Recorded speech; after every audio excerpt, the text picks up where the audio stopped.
السلام علیکم ناظرین، فیصل وائز یوٹیوب چینل پر خوش آمدید۔ ناظرین کہتے ہیں کہ حفظ الکلیم کی بادشاہی صرف 4 شخصوں کو ملی اور ان چاروں کے برابر شہنشاہ کوئی نہیں ہوا۔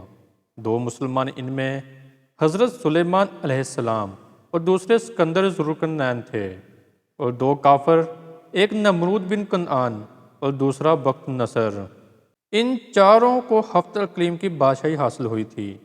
ایک روز نمرود تخت پر بیٹھا تھا اور تمام لشکر اس کے گرد حاضر تھا۔ تقدیر الہی سے جادوگر اور منجم سب سر اپنا جھکائے ہوئے بیٹھے تھے۔ نمرود نے کہا کہ آج تم کو کیا ہوا ہے کہ دل گہرا اور غمناک بیٹھے ہو؟ انہوں نے کہا کہ خدا تمہاری خیر کرے، ایک ستارہ عجیب فلک پر نظر آتا ہے، کبھی ہم نے نہ دیکھا تھا، آج مشرق کی طرف سے نکلا ہے۔ نمرود نے کہا کہ وہ ستارہ کیسا ہے؟ انہوں نے کہا کہ ایک لڑکا باپ کی سلب سے ماں کے رحم میں موجود ہوگا، وہ تیری بادشاہت کو تباہ کرے گا۔ نمرود نے کہا کہ کس وقت وہ لڑکا باپ کی پشت سے ماں کی شکم میں آوے گا؟ منجموں نے کہا کہ وہ 3 رات اور دن میں۔ پس نمرود نے حکم کیا کہ یہ جتنی عورتیں بالغ ہیں وہ آج سے اپنے شوہروں کے ساتھ ہم بستر نہ ہونے پائیں۔ اتفاقاً نمرود کا ایک چوبدار، اس کا نام تارق تھا اور اس کے بھائی کا نام آزر تھا، اور بعد وفات پدر نے یہی زندہ رہا، جس کا ذکر مختلف تفاسیر میں موجود ہے، اور وہ ہمیشہ ایک ہاتھ میں شمع اور ایک ہاتھ میں ننگی تلوار لے کر تمام رات نمرود کے سرہانے کھڑا رہتا۔ جس دن یہ حکم نمرود نے جاری کیا، اسی شب کو مسیح عزدی سے آزر کو خواہش ہوئی کہ اپنی بیوی سے مباشرت کرے، اور ادھر حضرت ابراہیم علیہ السلام کی ماں کو بھی خواہش ہوئی۔ وہ اور اپنے دل میں کہنے لگی کہ کیونکہ اپنے شوہر کے پاس جا کر خوشی حاصل کروں۔ اس پس و پیش میں تھی کہ وہ فوراً خواہش سے آدھی رات کو گھر سے نکل کر دروازے پر قصر نمرود کے جا پہنچی۔ دیکھ کر دربان و پاسبان سب کے سب غفلت میں ہیں۔ وہاں سے نمرود کے خوابگاہ میں خاص میں بے کھٹکے گیسے اپنے شوہر کو دیکھا کہ نمرود کے سرہانے ایک ہاتھ میں شمع اور دوسرے ہاتھ میں تلوار لیے پاسبانی کر رہا ہے۔ جب دونوں کی آنکھیں چار ہوئیں، اسی وقت شہوت نے غلبہ کیا۔ اس نے اپنی بیوی سے کہا، اب کیا صلاح ہے؟ دونوں ہاتھ میرے بندھے ہوئے ہیں۔ اتنے میں اللہ کے حکم سے کوئی دوسرا آدمی کی شکل میں حاضر ہوا۔ وہ شمع تلوار لے کر اس طرح کھڑا ہو گیا، اور میاں بیوی نے نمرود کے سرہانے مباشرت سے فراغت پائی، اور اسی شب کو اللہ تعالیٰ کے حکم اور قدرت سے حضرت ابراہیم علیہ السلام نے باپ کی پیٹھ سے رحم مادر میں قرار پکڑا۔ آزر نے اپنی بیوی سے کہا، خبردار، یہ بید کسی پر ظاہر نہ کرنا، اور یہاں سے گھر جانے تک راہ میں کوئی نہ دکھے، کیونکہ یہ فعل اس وقت موجب شرمندگی ہے۔ تب بیوی ان کے وہاں سے چپکے سے اپنے گھر چلی گئی، اور اس آنے جانے کے بحق خدا کے کسی کو خبر نہ ہوئی۔ اور جب صبح ہوئی، نمرود العین نیند سے بیدار ہوا اور آزر کی پیشانی کی طرف نگاہ کی تو دیکھتا کیا ہے کہ نور اس کے چہرے پر چمک رہا ہے۔ نمرود نے کہا، آزر، آج چہرہ تیرا نورانی دیکھتا ہوں، بخلاف اور دنوں کے۔ آزر نے اس کی ترقی اقبال کی دعا کی۔ بعد نمرود وہاں سے اٹھ کر تخت پر جا بیٹھا۔ راہبوں اور منجموں کو بلا کر کہا کہ اپنے اپنے علم سے دریافت کر کے کہو کہ وہ لڑکا پیدا ہوا یا ابھی نہیں۔ سبھی نے دریافت کر کے عرض کی کہ جہاں پناہ سلامت شب گزشتہ کو وہ لڑکا بحکم خدا باپ کی طرف سے ماں کی شکم میں آ چکا ہے۔ تب نمرود مردود نے حکم دیا کہ جتنی عورتیں حاملہ ہیں وہ وقت دلاوت کے اپنے لڑکوں کو مار ڈالیں۔ اس سبب سے جتنی عورتیں حاملہ تھیں سب نے اپنے بچے مار ڈالے۔ حضرت ابراہیم علیہ السلام کو اپنی ماں کے پیٹ میں 9 مہینے گزرے۔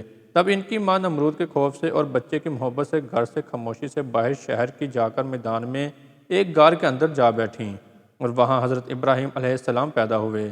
ان کے نور سے غار بارگی روشن ہو گیا، اور ان کی ماں رونے لگی، اس خوف سے کہ مبادہ یہاں آ کر کوئی لڑکے کو نہ مار ڈالے۔ آخر لڑکے کو کپڑے میں لپیٹ کر وہیں چھوڑ کر گھر کی طرف روتی ہوئی چلی گئی۔ اسی وقت جبرائیل علیہ السلام نازل ہوئے اور دونوں ہاتھوں کے دونوں انگوٹھے بچے کے منہ میں رکھ دیے۔ خدا کے فضل و کرم سے ایک انگوٹھے سے دودھ اور دوسرے انگوٹھے سے شہد جاری ہوا، اور حضرت ابراہیم علیہ السلام اس کو پیتے رہے اور کسی چیز کے محتاج نہ ہوئے، اور ہر ہفتے ان کی ماں ان کے پاس جاتی اور ان کی زندگی اور پرورش سے مطابق ہوتی، اور جب وہاں سے یعنی غار سے باہر نکل آتی تو اسی گیپ سے ایک پتھر آ کر غار کے منہ کو بند کر دیتا، اور جب ان کی ماں ان کے پاس آتی تو اس پتھر کو الگ کر کے انہیں دیکھ بھال کر کے چلی جاتی۔ اسی طرح سے 7 برس گزر گئے۔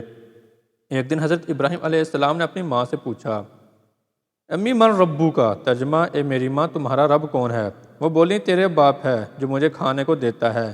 پھر بولے اس کا رب کون ہے؟ وہ بولے کہ کوکب یعنی ستارے۔ پھر پوچھا کہ کوکب کا رب کون ہے؟ اس بات کو سن کر ان کی ماں لاجواب ہوئی، وہ شرمندہ ہو کر چلی گئیں اور یہ حقیقتیں اپنے شوہر کو سنائی۔ اس نے یہ باتیں سن کر فوراً ہی کہا کہ یہ لڑکا بادشاہ نمرود کا دشمن ہے۔ ناظرین، ایک رات ابراہیم علیہ السلام نے غار سے باہر نکل کر آسمان کی طرف نظر کی، ستاروں کو دیکھ کر کہا میرے ماں باپ ان کو خدا کہتے ہیں، مصداق اس آیات کے۔ پھر جب اندھیری آئی اس پر رات کو دیکھا، ایک ستارہ بولے یہ ہے میرا رب۔ پھر جب وہ غائب ہوا بولے مجھ کو تمہاری خواہش نہیں ہے چھپ جانے کی۔ پھر جب چاند نکلا تو بولے یہ ہے میرا رب۔ پھر جب وہ غائب ہو گیا تو حضرت ابراہیم علیہ السلام بولے کہ اگر نہ راہ سیدھی دے مجھ کو میرا رب تو بے شک میں بھٹکے ہوئے لوگوں میں ہوں، یعنی گمراہوں میں۔ پھر جب دیکھا آفتاب کو بولے یہ ہے میرا رب، یہ سب سے بڑا ہے۔ پھر جب وہ بھی غروب ہو گیا تو بولے اے قوم میری، میں ان چیزوں میں سے بالکل بیزار ہوں جن کو تم اللہ تعالیٰ کے ساتھ شریک کرتے ہو، اور میں اپنے منہ کو صرف اپنے معبود برحق کی طرف کرتا ہوں، کیونکہ اسی نے آسمان و زمین کو یک طرفہ ہو کر یعنی صرف تنہا ہو کر بنایا، اور اللہ تعالیٰ کے ساتھ کسی کو شریک کرنے والا نہیں ہوں۔ ناظرین، حضرت ابراہیم علیہ السلام جب لڑکے تھے تو قوم کو دیکھا کہ وہ زمین و آسمان کے خالق کو نہیں مانتے اور اپنی تمام حاجتوں اور مرادوں کو اپنی بنائی ہوئی مورتوں کے سامنے پیش کرتے ہیں۔ اور بعض لوگ قوم میں ایسے بھی ہیں کہ کوئی ستاروں کو اور کوئی چاند کو پوجتا ہے۔ یہ کیفیت دیکھ کر ان کو شرمندہ کرنے کی غرض سے آپ نے ان لوگوں سے کہا کہ میں بھی ایک کو اپنا رب ٹھہرا لوں، مورتوں میں سے یا ستاروں کو یا چاند کو یا سورج کو، کیونکہ وہ پہلے بھی نادم ہو چکے تھے۔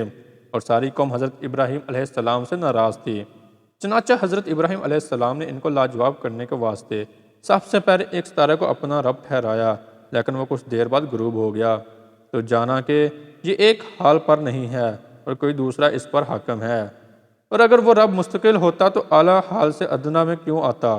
پھر اس کے بعد چاند و سورج بھی عیب پایا تو سب کو چھوڑ کر ایک ایسے خدا کو اختیار کیا جس کو ساری مخلوقات اپنا رب مانتی ہے، اور وہی سب سے بڑا رب ہے۔ اور عقل سلیم اس بات پر شاہد ہے کہ اپنے رب ایسی ہستی کو مانا جائے کہ جس سے سب کا کام نکل سکے اور سب پر قادر ہو۔ اس صورت کسی دوسرے کو ماننا کچھ ضروری نہیں، یہ فائدہ تفاسیر میں مرقوم ہے۔ آزر نے کہا اے میرے فرزند، میرا خدا تو سوائے نمرود کے اور کوئی نہیں، لعنت اللہ علیہ۔ حضرت ابراہیم علیہ السلام نے کہا اے میرے ابا جان، نمرود تمہارا اللہ کیسے ہو سکتا ہے؟ اللہ تو وہی ہو سکتا ہے جو زمین و آسمان کو عقب اور جملہ مخلوقات کو پیدا کرنے والا ہے، اور وہ ہستی بلا شریک ہے۔ جب حضرت ابراہیم علیہ السلام نے اپنے باپ کو گمراہ دیکھا تو بہت افسوس کرنے لگا۔ ایک آیت کا ترجمہ ہے اے میرے ابا جان، تم کو اور ساری قوم کو بہت بڑی گمراہی میں دیکھتا ہوں۔ باپ نے بیٹے کی یہ بات سن کر کہا، وہ بولے اے ابراہیم، کیا تو ہمارے پاس کوئی سچی بات لے کر آیا ہے یا ہم سے مذاق اور کھیل کرتا ہے یا کسی اور سے یہ باتیں سن لی ہیں؟ حضرت ابراہیم علیہ السلام نے اپنے باپ کی یہ باتیں سن کر جواب میں کہا نہیں اے میرے ابا جان، بلکہ رب تمہارا وہی ہے جو رب ہے آسمان و زمین کا، جس نے ان کو بنایا، اور میں اس بات کا قائل ہوں۔ ناظرین، ہماری آج کی ویڈیو آپ کو کیسی لگی لائک اور کمنٹ کر کے ضرور بتائیے گا۔ ملتے ہیں اپنی اگلی نئی ویڈیو میں، تب تک اپنا بہت سارا خیال رکھیے گا۔ اللہ حافظ۔